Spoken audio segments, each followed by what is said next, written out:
माई बाप। वंदे बोधमयम नित्यम गुरुम शंकर रूपिणम, वहां प्रणाम किया। 7 कांड हैं, 7 श्लोक हैं, ध्यान देना। 7 कांड हैं और 7 ही श्लोक हैं।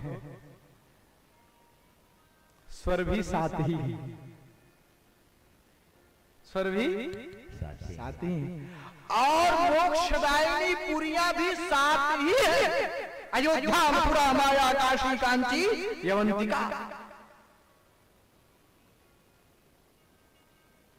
सबकी स्तुति तो एक बार की है, लेकिन गुरु की स्तुति एक बार करने में शांति नहीं है।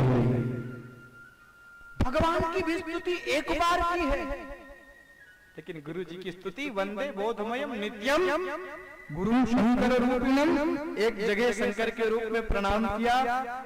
बंदव गुरुपद कंज कृपा सिंधु नर रूप हरि, महामोहतम पुंज जास बचन रवि कर निकर। श्री हरि के रूप में अपने गुरु नरहरि दास जी को भी प्रणाम किया। उसके बाद शांति नहीं मिली। बंदहु गुरु पद पदुम परागा, सुरुचि सुबास सरस अनुरागा। अमी मूरि में चूरन चारु, समन सकल समन भव रुचि परिवार। इतना प्रणाम करने के बाद भी शांति नहीं मिली। जैसे उद्धव जी वहां तो कह करके आए, अरे जिनको पहनने का बोध नहीं है, जो बोलना नहीं जानती हैं, जो समाज में बैठना नहीं जानती हैं। माई बाप आपको एक बात बताएं, जिस प्रकार से पूरी दुनिया राम राम कहती है, जिस प्रकार से पूरी दुनिया कृष्ण कृष्ण कहती है, उसी प्रकार से श्री कृष्ण गोपी गोपी कहते हैं। जैसे अयोध्या के सभी लोग राम राम जप करते हैं, लेकिन राम जी चित्रकूट में बैठ करके अपना नाम नहीं लेते, किसी और का नाम नहीं लेते। राम जी भरत भरत कहते हैं। बड़ी ध्यान से सुनना ये बातें। उद्धव जी ने कहा, अरे किसका चिंतन कर रहे हो? उन गंवार ग्वालिनियों। भगवान जान गए ये ऐसे समझाने पे मानेंगे नहीं, और उद्धव जी से कहा, जाओ तुम ही समझा आओ कि वो छलिया है, वो दोबारा नहीं आएगा। प्रसंग बड़ा लंबा है, आपको सुनाएंगे भी। उद्धव जी जब आए और उद्धव जी ने जब गोपी और भंवर के संवाद को सुना है, गोपियां कहती हैं, सब चिंतन कर ही रही थी, इतने में एक भंवरा आया, और जब भंवरा उड़ने लगा तो कहती है, अरे एक छलिया वो कृष्ण है और दूसरा छलिया ये भंवरा भी आ गया। एक सखी ने कहा, देवी इतना ही नहीं, जिस प्रकार से कृष्ण अपने पहले प्रेम रूपी जाल में फंसाता है और उसके बाद छोड़ करके चला जाता है, ये ठीक उसी प्रकार से है। तीसरी गोपी ने कहा, नहीं नहीं, ये उससे भी बड़ा है। जिस प्रकार से श्री कृष्ण छोड़ के जाते हैं, उसी प्रकार से सखी ये पराग को तब तक स्पर्श करता है, तब तक पाता है, जब तक उसमें मकरंद रहती है। पराग जैसे ही समाप्त होता है महाराज, ये उड़ जाता है। जैसे हमारा छलिया श्री कृष्ण चला गया, ये उससे भी बढ़कर। गोपियां संवाद करती हैं, इतने में भंवरा उड़ा। जब उड़ने लगा तो कहने लगे, अरे भंवरे रुक, मैं तो अपने हृदय की बात को कह रही थी। अरे मेरा कृष्ण छलिया नहीं है, जाकर के कहीं उससे कह मत देना। एक गोपी कहती है, अरे ये केवल कृष्ण अवतार में नहीं, ये राम अवतार में भी ऐसे थे। अरे दो भाई बाली और सुग्रीव शरण में गया, अपनी पत्नी की रक्षा के लिए बाली का वध कर दिया इन्होंने। अरे एक जन्म का छलिया नहीं है, उद्धव जी सोच करके आश्चर्यचकित हो गए, अरे जिसको मैं जानता था कि ये गवार हैं, ये ग्वालिनिया रामकृष्ण के अवतारों की बात कर रही हैं। यहाँ पर उद्धव जी ने गोपियों को प्रणाम नहीं किया। सारा ज्ञान, सारा वैराग्य, सारा वेद वेदांत उपनिषद आज धरा का धरा रह गया, प्रणाम चरण को नहीं किया। वंदे नंद व्रज स्त्रीणा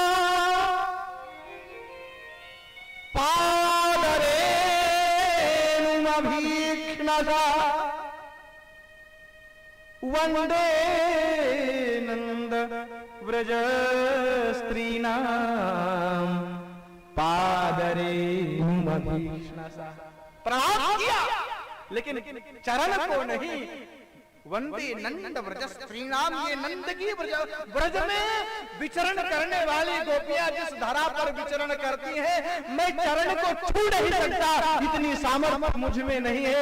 जिस धरा पर, जिस धरा का स्पर्श, जिस धरा को स्पर्श इनका चरण करता है, मैं उद्धव उस धरा को प्रणाम करता। पादरेणुमभीक्ष्णसा।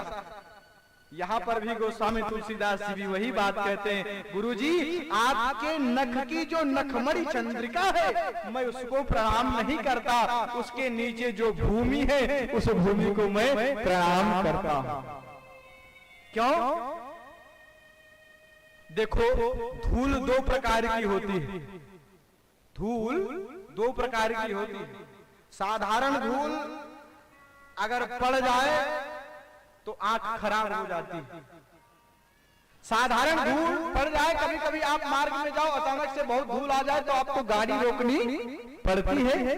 वो धूल तो आपके मार्ग में बाधक बन सकती है, लेकिन हे गोरखपुरवा वीरपुर निवासियों, अगर गुरुदेव के चरण के नीचे की जो धूल है, जो रज है, वो अगर आपके नेत्रों में पड़ जाए तो बाधक नहीं, वो साधक बना देगी आपको।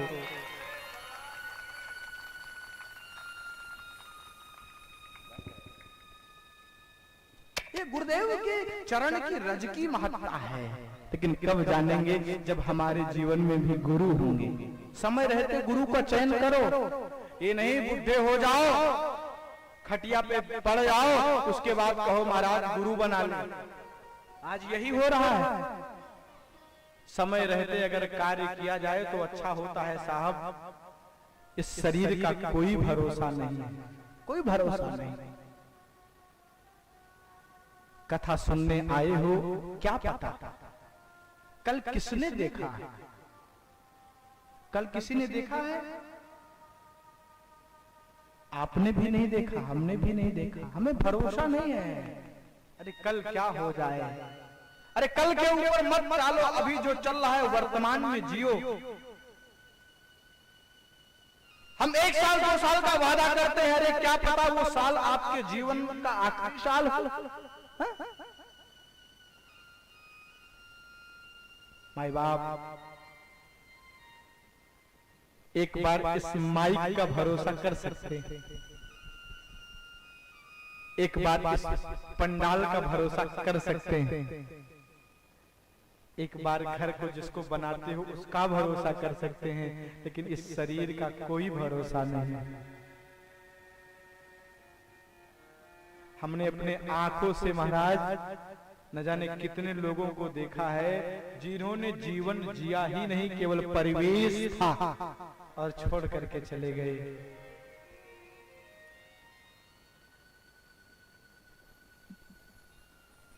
गोरखपुरवा में यज्ञ हो रहा है, ये सब जानते हैं। क्या कर्तव्य हम सबका नहीं है कि यहाँ आकर के परिक्रमा करें?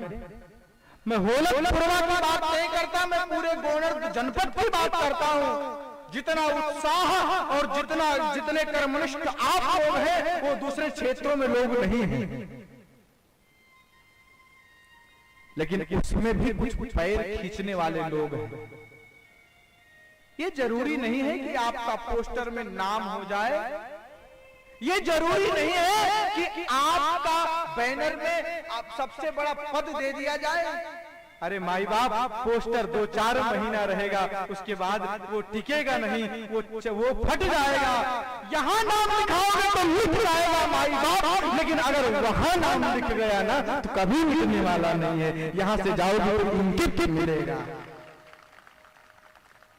कल से कार्यक्रम चल रहा है, कोई चीज की बात होती है तो बात कमेटी की आती है, बार बार किसको बुलाया जाए, कमेटी के लोगों को बुलाया जाए। अरे वो योग ही ना आने दो, वो संयोग बनने ही मत दो। अरे ये कार्यक्रम पप्पू तिवारी का नहीं है, ये कार्यक्रम केडी का नहीं है, ये कार्यक्रम नारायणेश्वर सेवा समिति का भी नहीं है। ये समिति आपके लिए बनी है, हम आपके लिए आए हैं, ये लोग भी आपके लिए आए हैं साहब। ये सब आपके लिए है, ये हम सब के उद्धार के लिए है। तो हमारा भी कर्तव्य है कि अरे हमें ठाकुर जी ने धन नहीं दिया है, तन तो दिया है ना। यज्ञ का बड़ा महत्व है। अरे कुछ नहीं कर सकते तो आकर के परिक्रमा करो। हम लोग बिहार में कथा करते हैं, आप यूट्यूब पे हमारे देखिएगा, हमारा 24 घंटे का लोग व्रत करते हैं केवल परिक्रमा का। शाम को 6 बजे नारियल लिया है तो शाम को 6 बजे ही नारियल छूटेगा। ऐसी निष्ठा है लोगों की। आपके यहाँ कोई दीपक जलाने भी नहीं आता। अरे कर्तव्य करो, कर्म करो, ये ऊपर देखा जाएगा। मैं निवेदन कर रहा था कि गुरुजी के चरण को प्रणाम नहीं किया, गुरुजी के चरण के नीचे जो रज है उसको प्रणाम किया। क्यों? क्योंकि ये रज अंजन का काम करती है। माताएं बालक के आंख में अंजन लगाती हैं। क्यों? क्योंकि नेत्र का जो विकार हो वो नष्ट हो जाए। मैया वहां पर तुम अंजन लगाती हो, बालक के नेत्र का विकार दूर होता है। लेकिन गुरु के चरण रूपी जो धूल है, अगर ये अंजन पड़ जाएगी तो संसार का जो विकार है मोह रूपी, यह भी नष्ट हो जाएगा। इसलिए जीवन में एक गुरु अनिवार्य है। बिना गुरु के ज्ञान और भगवान ये दोनों प्राप्त नहीं होते।